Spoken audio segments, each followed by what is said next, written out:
Pinaghahampas at pinagbabato ang isang pampaserong minibus sa Taguig. Ang punot dulo ng gulo, gitgitan sa kalsada. Nasa frontline ng balitang yan si Faith Del Mundo.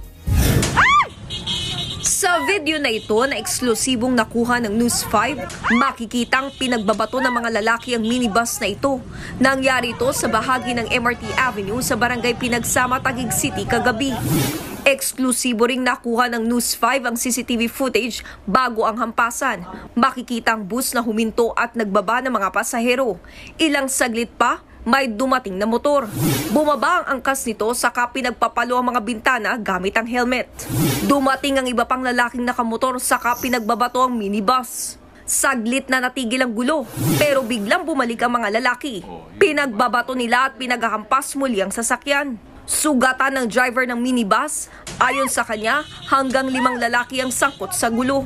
Base sa investigasyon, may nakagitgit ang jeep ang minibus bago ito pagbabatuhin. Pagdating sa bahagi ng MRT Avenue, dito na raw hinarang ng 5 lalaki ang bus at pinaghahampas ang salamin nito.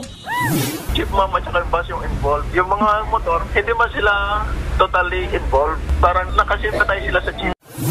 Gusto raw magsampa ng reklamo ng bus driver pero hindi nga naplakahan ng mga motor ng mga lalaki.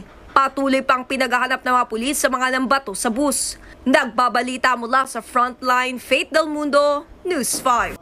Mga kapatid, Ed Lingaw po, maging maalam at may pakialam sa mga napapanahong balita sa ating bansa.